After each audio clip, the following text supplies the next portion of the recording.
approximately 1:14 a.m. on October 14, 2007 at Vancouver International Airport, 4 RCMP officers were called to intervene when a middle-aged white male speaking no English was observed by passengers acting unusually, moving chairs and at one point hurling a computer to the ground at one of the airport's customs gates.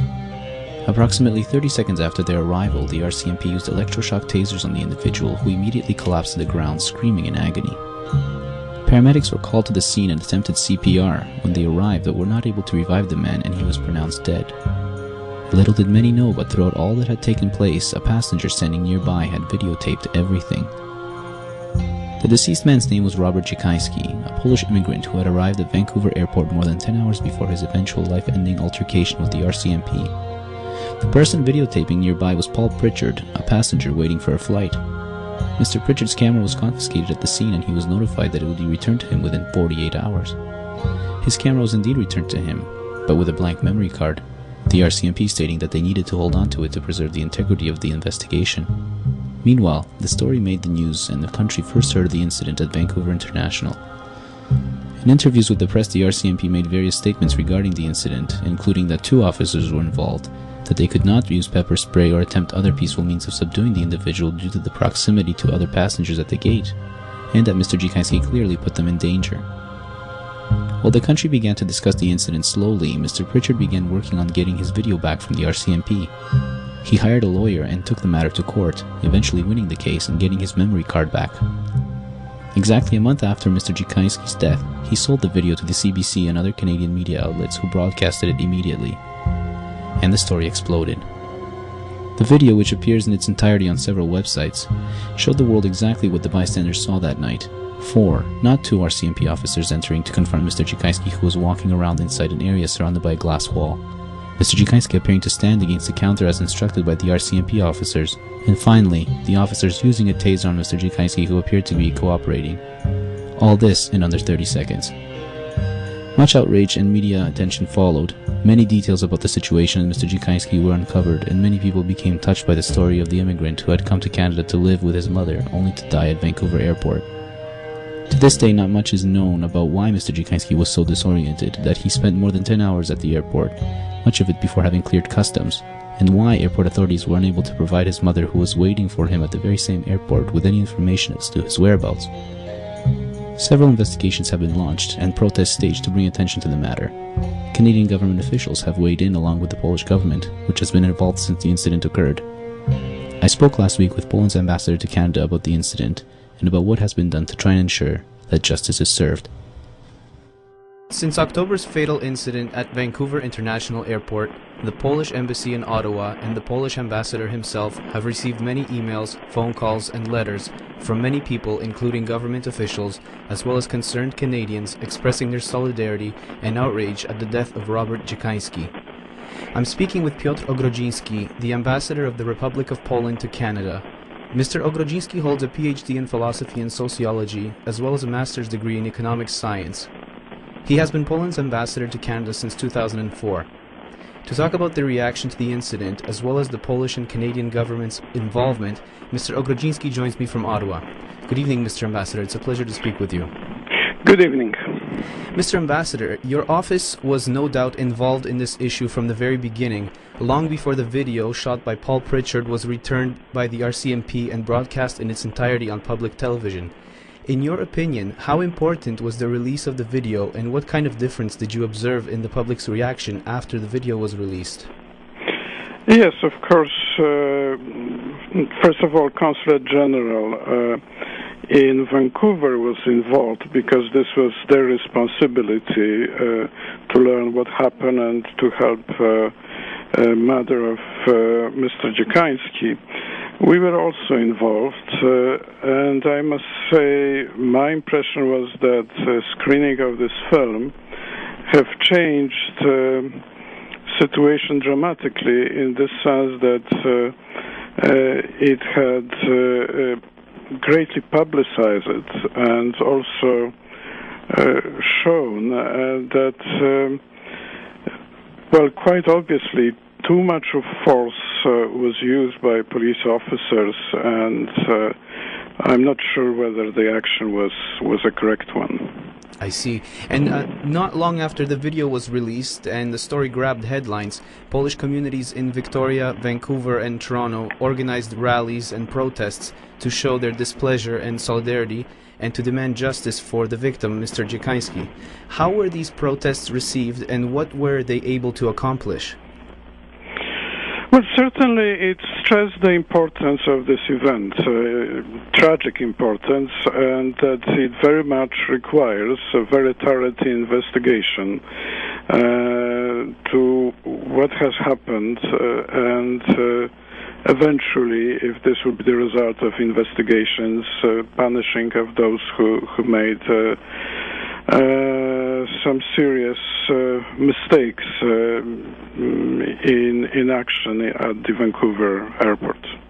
Right, like you said, the protests and the video brought a lot of attention to the issue here in Canada. To what extent was the incident reported on in Poland? It was, of course, reported. People die, but this was a very tragic death in a very tragic circumstances. So, and the film was very moving, and the film was screened at the Polish TV. I see. The government of Poland has been involved and in communication with Canadian officials since October. In an incident like this, what would the country of origin of the victim request of the country where the incident took place?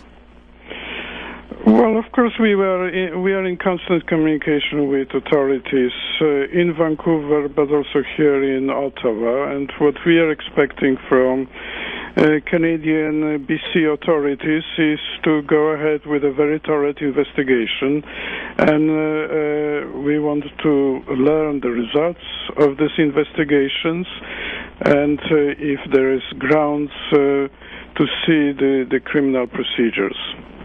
I see. In November, Canada's ambassador to Poland was officially invited to meet with Polish government officials in Warsaw to discuss the matter. Did this meeting take place, and if so, what were the outcomes? Well, of course, as a matter of fact, Mr. Preston, the Canadian ambassador to Poland, was invited twice on this issue, and it was a way of stressing how we are concerned about the fate of the Polish citizen.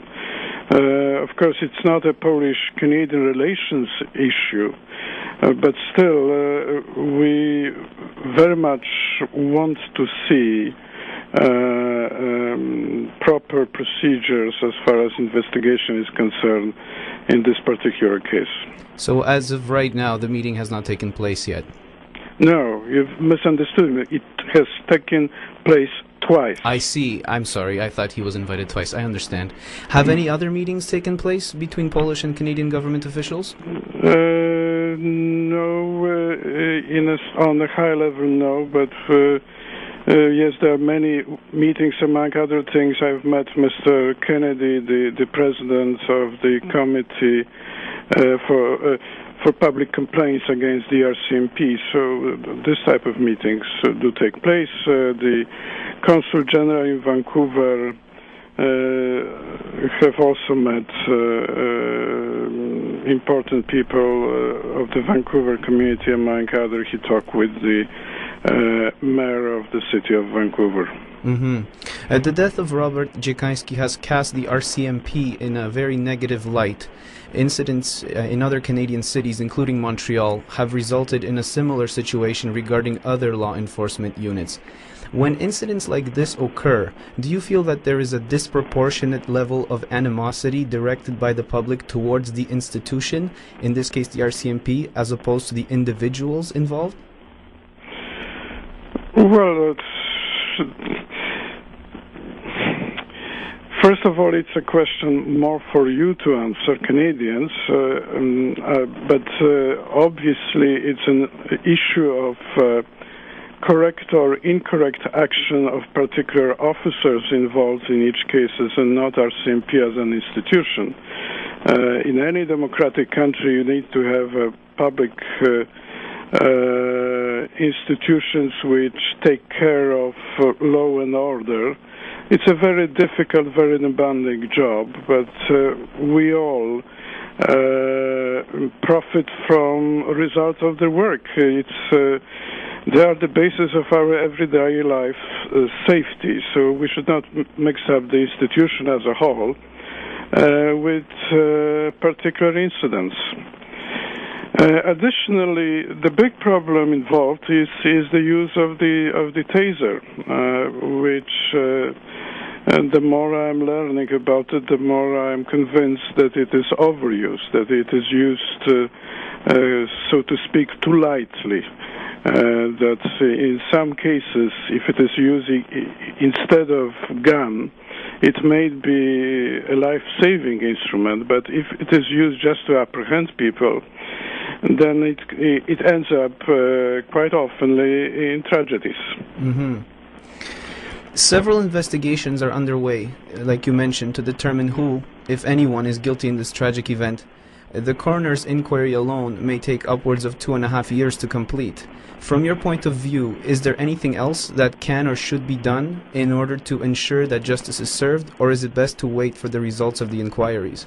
Well, we have to depend on the legal system of Canada, and whatever time it will have to take, it will take.